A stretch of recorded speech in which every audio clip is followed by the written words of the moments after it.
We're going to address a couple more questions from the audience which speak specifically to electroporation. While we're actually on the topic, I think we should address them now. This person is asking, on the point of electroporation resulting in higher gene modification, that is higher copy number per transgene positive cells, how does one get around that when the FDA generally requires that number to be low? Again, I'll open it up to either, whoever wants to go first. You take it, Paul. I'm just thinking about the transgene delivery via electroporation is not it's not exactly what we've done. We're delivering base editing components, so we're editing the genome. We're not inserting new genetic sequences to be expressed, and then therefore that copy number aspect is an issue. I think the places where we've inserted genetic information like that, and for example, in our CAR programs, we've actually used viral vectors for that. And when we've looked at non-viral approaches to replace that approach, it hasn't been base editing. We've looked at transposons, we've looked at large serine recombinases, and those types of tools are available to insert large genetic sequences. And I don't know that we've done a head-to-head with viral versus those non-viral approaches in terms of copy number and say CAR positivity. We haven't quite gotten that far. We're still optimizing those techniques in their pretty early stages for us. So I guess I don't have a great answer for how EP connects to copy number for those other types of insertion of longer genetic sequences, like a CAR construct, for example. Okay. Again, quite a few have come through on this topic, so I want to make sure we get to them. Would the electroporation change in some way the activation or maturation of T cells? We do a lot of work in our allo T cell programs comparing non-electroporated cells with electroporated cells and looking at exhaustion markers and markers of stemness of our T cells. And we, in developing the manufacturing processes, pay a great deal of attention to ensuring that EP or any of our other unit operations are not exhausting the cells and that we're delivering a potent, consistent product. So the devil's in the details of how you design your manufacturing process and how you do your culture and how you do all of the other processing to ensure high yields and avoid exhaustion. But it can be done, but it is a core amount of, I would call it, process science, of making sure that you're designing the process appropriately for the drug candidate and that the two go hand in hand to make sure you're delivering safe and efficacious products. Thanks, Paul. Yeah. Go ahead, Bob. Yeah, I think Paul's absolutely right there. I mean, look, we don't yet have enough industry-wide experience looking at how electroporation affects specific behavior of cells that are very dependent on membrane-bound and transmembrane molecules. And so, and there are other approaches that are being developed, like like the barometric, the squeezing methods, right, where you can kind of, get delivery based upon, altering the ambient pressures and what I think the company Squeeze is doing some work in that area. Maybe Squeeze plus electroporation allows you to minimize damage to the cells that will not alter activation or maturation of a specific immune cell type, while still getting your tool into the cell as efficiently as possible. I think that these are the kinds of questions that the companies are going to have to ask and answer, and it's where I think cellular companies that are based upon the cell platform, working with the tool companies, can get to those answers faster. Good. Okay, thank you. Next up is, do you use CRISPR combined with electroporation to edit genes in T cells? That's a yes, absolutely. I mean, I would say base editing is a derivation of CRISPR. It's not, CRISPR means a lot of different things. There's a number of varieties, but certainly we're in the CRISPR family of technologies, and we yes, leverage electroporation a lot to deliver the base editing machinery to a range of cell types, both in vivo and ex vivo. Okay. When it comes to delivery, what are the advantages and disadvantages of using LNPs versus electroporation? I think we actually covered this a little bit in our presentation, but if there's anything else you wanted to add, particularly Paul. Yeah, I feel like we did talk about this a fair amount, but yeah, it does depend on the cell type, and it depends on the product and the edit you're making, and you want to get the same high editing and delivery efficiencies that you get with electroporation. That takes some optimizing with LMPs, but some of the impacts on cell viability and health that can come from being exposed to electric fields can be avoided with LMPs if you get that development right. Okay, thank you. Moving on, for in vivo, do you see a need for other delivery technologies beyond LNPs from a toxicity standpoint? Paul, I can address that one to you first. We don't see a lot of tox with LMPs. It is possible to, in the ex vivo setting, overdose and impact the cell health by putting a lot of them in. But for the most part, I don't think of tox as a major limitation of LNPs. I don't know, Bob, what your thoughts are on that, but that's not something that is commonly something we design around. Yeah, to my knowledge, I don't think that LNPs raise the concern about toxicity. So, and I'm actually optimistic about refining LNP technology so that it's even more broadly applicable to the different cell types.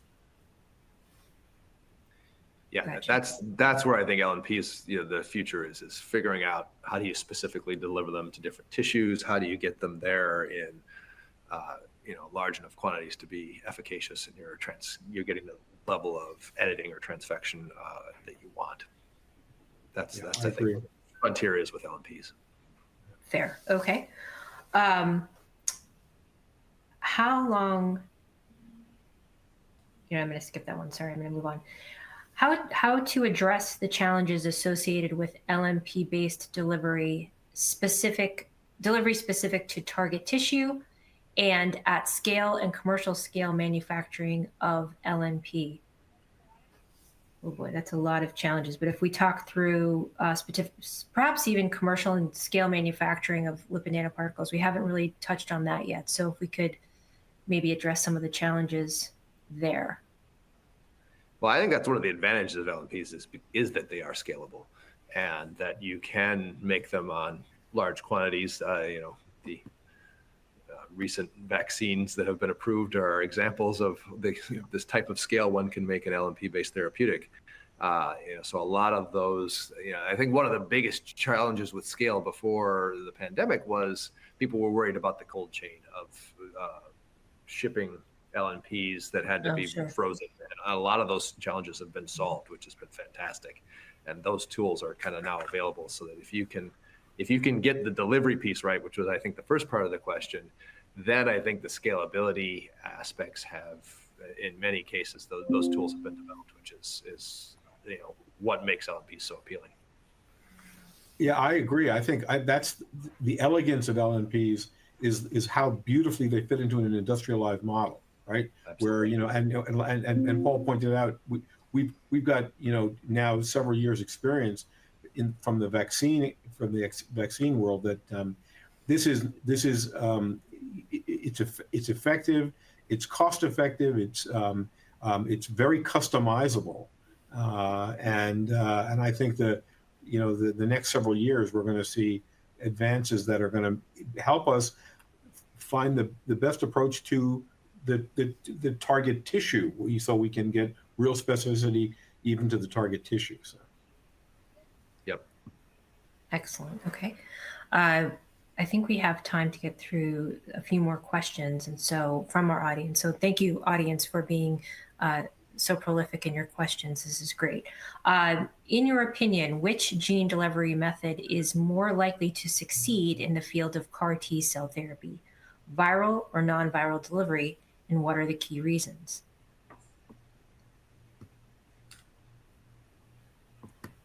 You know, I think because of the length of experience using viral methods to create, you know, CAR products, I think that that's got a little bit of a leg up. But you know, clearly transduction efficiencies are so variable, right? And we're still trying to figure out, is it the receiver or the delivery that's the issue? And so I know a lot of companies are struggling with transduction efficiencies based upon the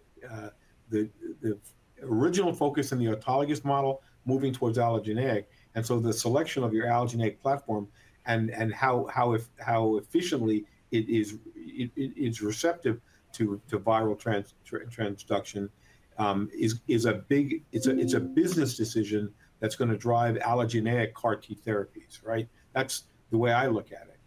But Paul probably has a better view of from the tool side where this is headed.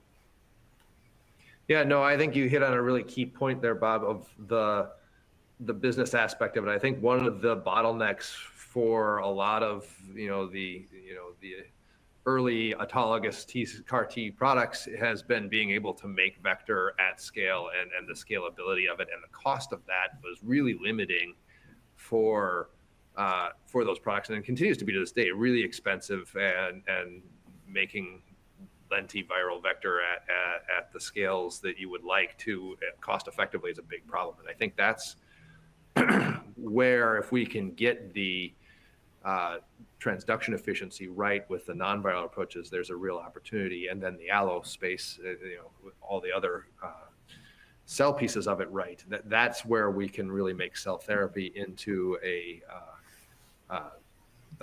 modality where the cost of goods comes way down, and it's accessible to a much larger number of patients. And that's the exciting frontier in both non-viral as well as allo cell therapy, in my view, is that we could someday be able to dramatically scale up the number of cells that we culture and drop down the cost of these tools, like the viral vectors that we're currently dependent on, such that there can be order of magnitudes reduction in cost of goods, and therefore improvement in accessibility for the patients in need. And as a guy who's got to write the checks to make these products, that's why LNPs are so appealing. Just scalability and ultimate long-term economics are going to weigh heavily on the minds of people who are trying to get these things ultimately to commercialization. For sure. Okay. Could you please elaborate on what is being done and how to minimize or completely eliminate the off-targeting activities of gene editing approaches? I feel like this one's in my court here. Bob, feel free to jump in. But I touched on this a little bit earlier, but off-target biology is a big piece of what we do at Beam, and it's some of our core expertise. And there's a computational approach when designing a guide to scan the known genome and find all the potential sites it could bind. And then we have a range of biased and unbiased empirical assays that we utilize to find the sites where off-target may occur. And as we go through our guide design and screening process, we funnel down from a large number of potential guides that we would like to use in target sites that we would like to go after, and through these off-target and also on-target assays that we run, you end up during drug candidate, pre-drug candidate nomination phase, being able to achieve an off-target profile that is very good in all of our therapeutics that have advanced into preclinical development and then the clinic. We have very, very low off-target effects, but it's because we have a lot of intentional design of the guides that we use to target the base editing complex to its site of action. and ensuring that we haven't created any off targets that we don't want in that design process. I think we have time for one more question. It's going to go back to electroporation. I apologize, I missed this in our list here. How do you deal with the high cell death rate with electroporation? Because when we are using plasmid, our primary cells, stem cells that can proliferate for around 20 passages, are not growing very well, and hard to get the single clones from the bulk cell. Even when we changed to mRNA and RNP, it is very hard to get single clones. Do you have any good suggestions for this? So it's pretty detailed. I think, though, the question is basically the electroporation technology that they're using in order for them to get, sounds like, efficient delivery of their cargo, they're having an impact on cell phenotype. And that is the balance between those two things of delivering highly efficiently the cargo that you want without impacting the cell phenotype is the trick of electroporation optimization. And I would say there are different programs you can use in the electroporation device. MaxCyte is obviously a leader in this. Other manufacturers also have EP units that allow you to optimize the pulse sequence and durations and timing, and you can, from our experience, get editing at least of. We work with hematopoietic stem cells a lot, and we get very high editing rates and are able to do clonal expansion of our drug product and look at the cell phenotype through a range of ex vivo and in vivo analytics, and the cells behave very, very similarly when they're edited and they're not edited.